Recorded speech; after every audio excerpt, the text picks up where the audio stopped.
there was an article that came out, actually, that Robert just made me aware of, just as we were getting ready to start, from Variety, talking about the year that Hollywood has had. And I think this just sums it up perfectly.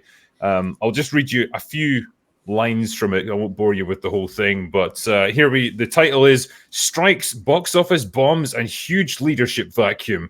Hollywood says goodbye to the worst year in a generation. I mean, they're not wrong either. No. When the clock strikes midnight on January 1st, Hollywood will close the book on arguably the most tumultuous 12 months in a generation, with the town roiled by devastating strikes, the implosion of the superhero movie, and deep divisions on everything from AI to Israel. But as Tinseltown ushers in a new year, will it suffer from a monster hangover? Many of the most vexing issues remain unresolved. There's a huge leadership vacuum, and that's not about to change since Michael Nathanson, former head of MGM Studios, he says Bob Iger is not really that guy anymore. If he hadn't left in 2020 and returned, he would be that guy. And Ted Sarandos is still not trusted enough by people for him to have that leadership role. I think people are like, what's his motive? Are we really going to turn this over to Netflix?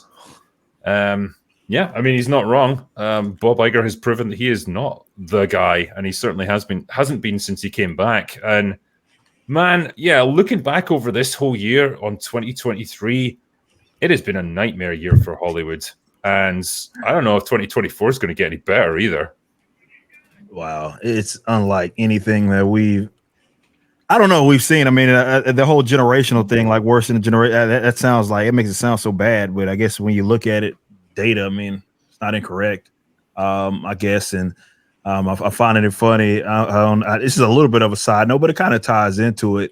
I don't know if you guys talked about it yet, but this whole supposed that they're discussing this merger between Warner and who is it? Paramount, right? Yeah. Which I don't know financially how something like that can even happen, considering they're basically both in so much debt. So I guess they're like gonna combine debt and make kind of this debt Megatron. It's the debt singularity. It's just going to stop. So they're like, don't worry, your debt and our debt will cancel each other out. That's how debt works. Yeah, apparently that's how it works. But it is fascinating. These guys are losing so much money back to back. And to your point, Drinker, like next year, what do they have to look forward to? Yeah, I mean, we've got hangovers from this year. We got Black Falcon America. Yeah, I will say, by the way, about the whole generation thing and the POV, right? When you're living in it, you're like, oh, it's the worst of times. And someone might be like, oh, you just feel that way. But in 10 years, I'm sure it'll be the worst of times all over again. It's like, I will say, I have been rather snobby when it comes to quality of movies my whole life. But these past recent few years have been particularly shocking in terms of like quality as well. I say that for movies. It's media, the whole lot. There are some things that have been created that I don't think I'd believe them if I'd seen them like given to me as a premise 10 years ago. I think I would have been like, why would they make that? There's no way they would make that. And they're like, no, they did. Lots of them too. It's not like I think it's a year as well that like where all our predictions came true. You know, when we've been warning for ages, look, the MCU is in trouble. People are going to lose interest in superhero movies. Disney is going to sink themselves with like the horrendous decisions that they're making. And it's all happened. We've been proven right, and it doesn't really feel as good as I thought it would. Like I don't want to be in this position where we prophesied the worst possible outcome and it happened.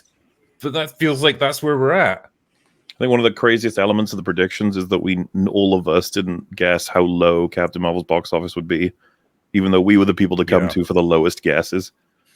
Yeah, it's like, how did that even happen? It's like I was wildly wrong. I was quoting things like I went to 350, I think. Yeah, you were the lowest of us, and still even you were nowhere near it. Nope. And again, it's not like there's not really that much Schadenfreude to be drawn from it. It's more just, yeah, we kind of knew this would do bad, and it has, and we kind of knew all the Warner DC movies would probably flop this year, and they have. You know, and it's not great to watch studios fail, but at the same time, you know, they're making bad stuff, and like, what are we supposed to do here? Like, just pretend that it's good and like carry on? It's that's the thing. We have to make our own fun. For example, Shad being raring to go and excited to talk today, and now he's just gone. Yeah, it bounced. He was like, "I'm so ready." And then It's like go straight out the gate, fall over, face plant, done. Yeah. Yeah. He's a red shirt now. You just Yeah. You know what? Be an open bar if we didn't lose someone. What I think is strange to me is that Hollywood has existed. You know, the entertainment business, movies have existed for more than a century, and the way movies are made, and the way they were marketed, and the way they have been directed to the public has not changed until recently. And what changed for Hollywood is that suddenly they started making movies for the globe, for the entire planet, instead of concentrating on the domestic market. And one of the things that did was it immediately removed, for instance, comedies, which are colloquial. Comedy somehow doesn't travel worldwide. They stopped making mid-level comedies. So there's very few comedies. That was a huge part of Hollywood's output. But when you go on a global scale, you can't make comedies anymore. And I was thinking about the other day, I don't know why, but I love Drinker. You've been on Russell Brand's channel. Thankfully you said something very nice about me, and I thank you for that. One of my highlights of the year. But Russell Brand was in Get Him to the Greek. I love Get Him to the Greek. And I was showing my girlfriend, I go, we got to watch this movie. She'd never seen it. And as I'm watching this film, I'm thinking to myself, now it's a sequel to Forgetting Sarah Marshall, which is another pretty good movie. And I said to her when it was over, I said, this movie would never get made today. Nobody, and there was a whole, like, the Seth Rogen crowd was making movies like I Love You Man and Get Him to the Greek and Forgetting Sarah Marshall. These movies are gone. And these are theatrical movies that made money. And this was 10 years ago. Hollywood now has become, they forgot that movies are a collision of art and commerce. Now it's only commerce. That's the Wall Street method. Hollywood studios now are making $100 million or $200 million movies that are designed to make $1 billion. And if that is your expectation every time, you've destroyed your own business model.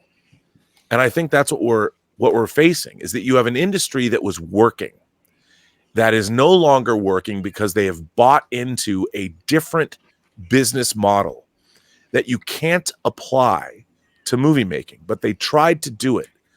And they've destroyed their own industry. I think it's partly that that drive to always go bigger and bigger. And you've seen the average budget of an A-list movie just go up and up over the past 10, 15 years. And yeah. I hate to be the guy who's always like, oh, comic book movies ruined everything. But like, I think the superhero genre played a big part in just bumping up those budgets, because once you start making such heavy use of CGI in your movies, the budgets just creep up and up. And this is where you got to this level of, $200 million now was considered relatively lean for a big budget superhero movie. You were getting films that were way up in the $300 million range. That's absurd. Absolutely absurd. Like reshoots just became expected and normal, like complete, not just reshoots in general, but reshooting the entire movie.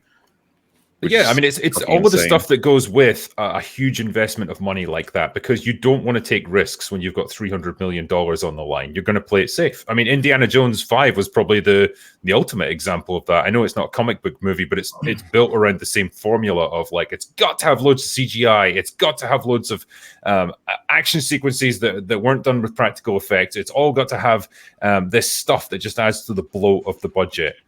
When the original Raiders of the Lost Ark was made for like a tenth of what this was.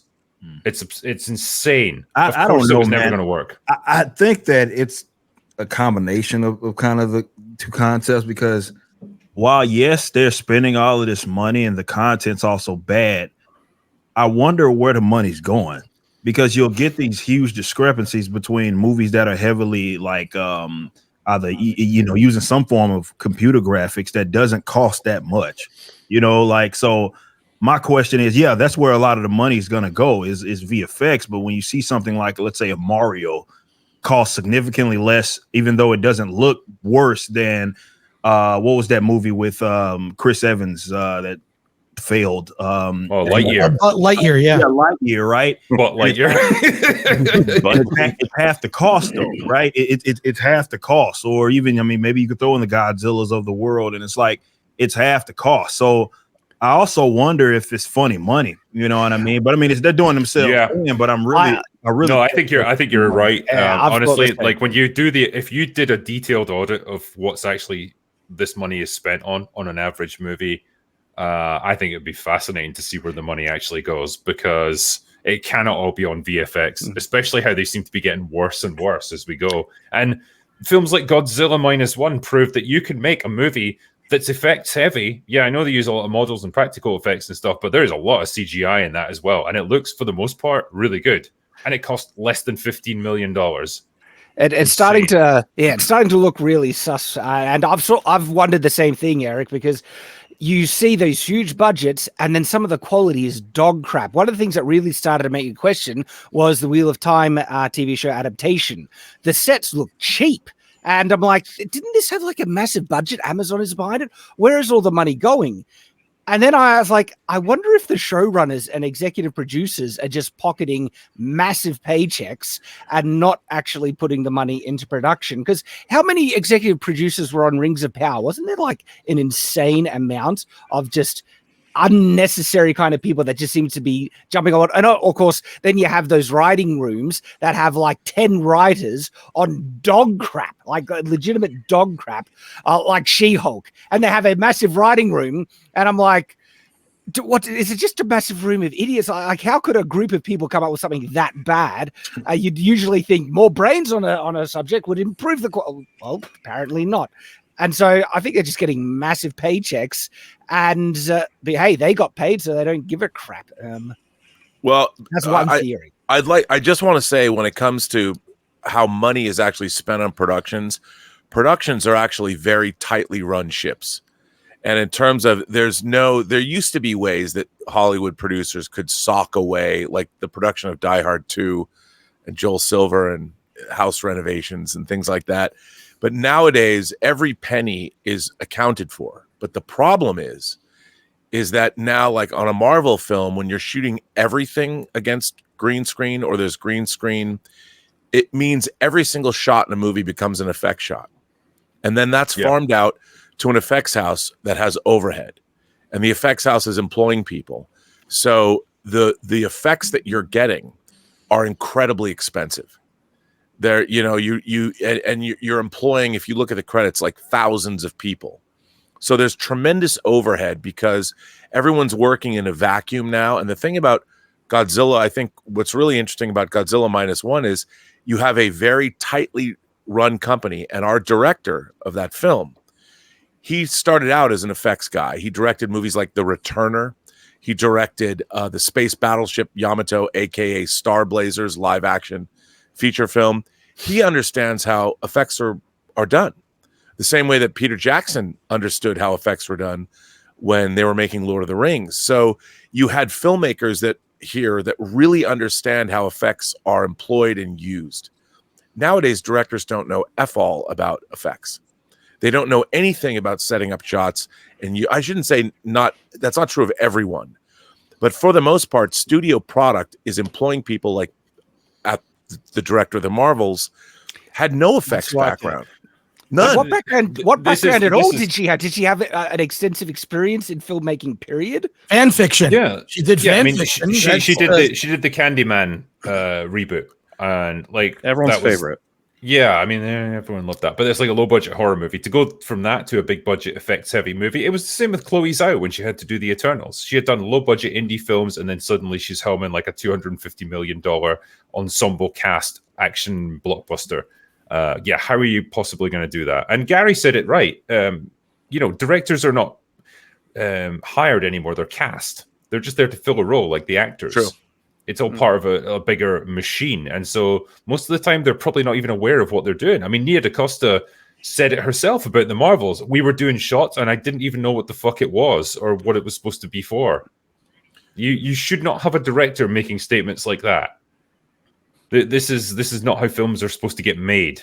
It's insane. Again, it's just part of the blow. It's a part of the complacency of just having a machine that people just slot into, and gradually that machine is just like falling apart because nobody's actually tending to it. No one runs it anymore. No one understands it anymore. It's Look, and this is why, to me, I think people are, they need to start kind of maybe coming to terms. I think the comic book industry is finally starting to get around to that, but maybe it looks different. You know, maybe entertainment is just it is fundamentally kind of changing in how people are producing its content. And you know, when you are as big as they are, like with these mega corporations, multinational entities that are producing these movies, they don't have that ability to pivot. And of course, they're going to stick to what they know, even if it doesn't work, because they can sort of sustain those losses unlike anybody else. But when you look at kind of the trajectory of just Hollywood in general, I don't see how under its current infrastructure, if you will, it's gonna get better. You know, like like these movies are gonna, and I wonder, like, how long can they sustain the losses? Like, right, when you're talking losing billions of dollars on streaming, and then you're losing X amount of money, you know, the one place where you could make money in your movies, you can't make money there. So I wonder, like, even for the customers or consumers, maybe these companies have control of these certain properties. Maybe it's going to just have to look different, and maybe in the industry, especially with Hollywood, is going to have to come to terms with how people digest or how people become customers of these various different types of materials. Just fundamentally changing. It is it is fundamentally changing, and the economics as it stand right now just don't make sense, and it's just not going to work.